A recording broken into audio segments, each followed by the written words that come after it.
I made that film as a believer. And I don't know how many sequels there have been. One of them Bill Blatty directed himself, but he didn't set out to make that as a sequel to The Exorcist. That was a novel he wrote called Legion, after The Exorcist, and the studio wanted to call it Exorcist 3.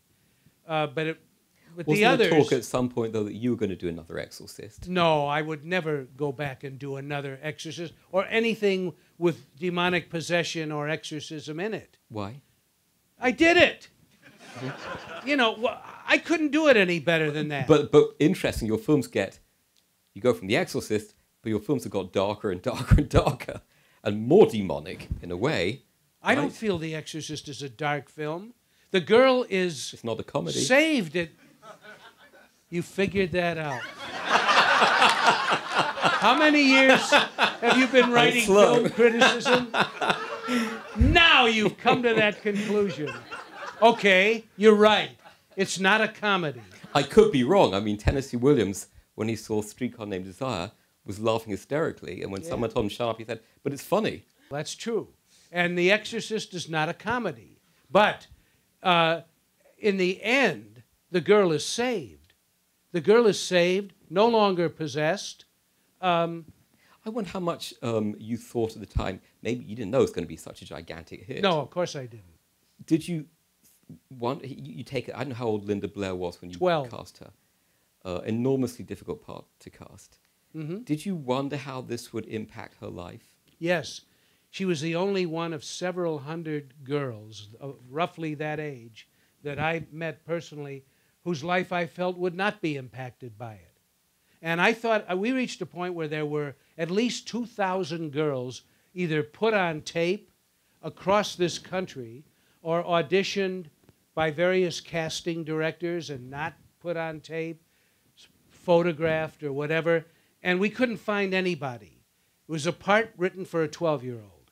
And I started to think, well, maybe we can find a 16-year-old girl who looks younger, or a 15-year-old. And we started to try and look for a young girl like that. Nobody. And one of the main reasons was, in my meetings with several hundred of them, which lasted moments sometimes, I felt their lives would be impacted. And then one day, when I was in despair, in my office in New York, where we filmed the interiors, and where we edited the film, it was at 666 Fifth Avenue. That was the address. They have since taken down that number. I guess someone figured out it had another meaning. But that's where we made The Exorcist, at 666 Fifth Avenue, which was the Warner Brothers headquarters then. Yes, and I was sitting at my desk in a kind of deep despair, and my secretary buzzed me and said, there's a woman out here named Eleanor Blair, and she doesn't have an appointment, but she's brought her daughter with her who's 12 years old. Would you see her? It took me a split second to say, of course. She walked in the door, and I knew instantly she was the one. Before we said hello, she came in the room, and I knew she was the one. And she sat down, and her mother, the three of us sat together in my office. I came away from my desk and sat with the three of them in 3 chairs. And I said, so Linda, she was very cute, smart, adorable, not beautiful, but really very giving and open and just a lovely young girl. And I said, Linda, do you know what The Exorcist is about? And she said, yeah, I read the book.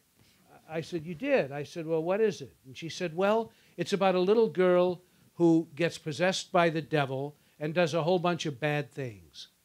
And I said, well, like what sort of things? And she said, well, she hits her mother across the face, and she pushes a man out of her bedroom window, and she masturbates with a crucifix. And I looked at her mother, who was smiling. So I proceeded on. And I said, do you know what that means? She said, what? I said, to masturbate. She said, it's like jerking off, isn't it?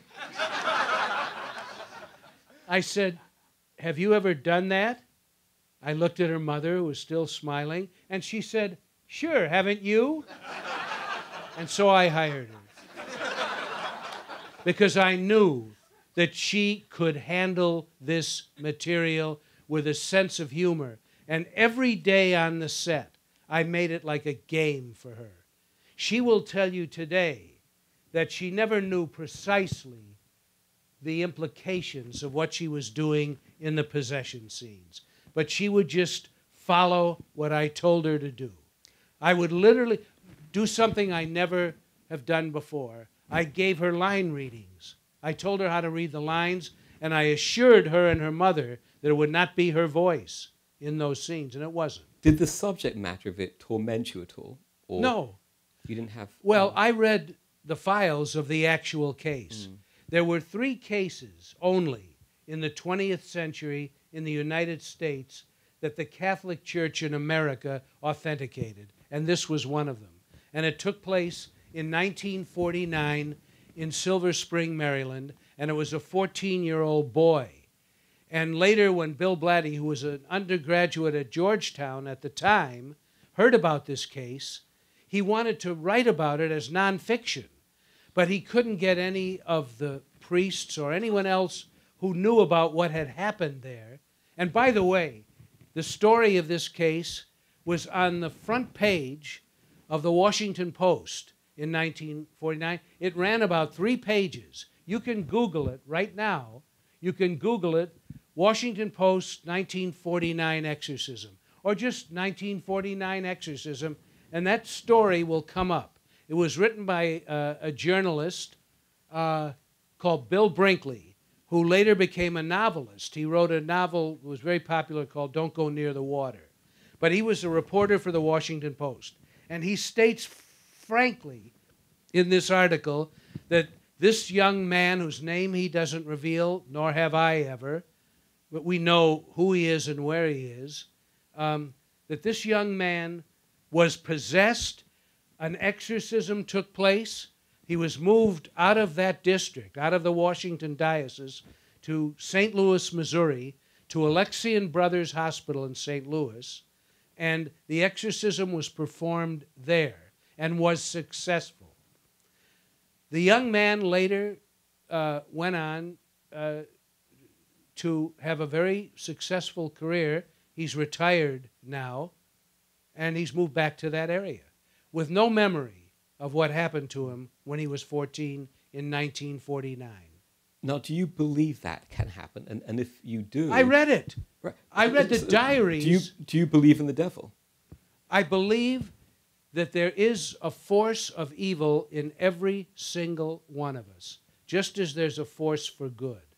I believe that every human being, from Mother Teresa to Nelson Mandela, has both good and evil within them, as we all do. That's just a belief I have. If you literally believe in the devil or a demon, that's one thing. If you're using it metaphorically... I believe in a force of evil. Let's put it that way. A force for evil that has always existed. The memory of man runneth not to the contrary.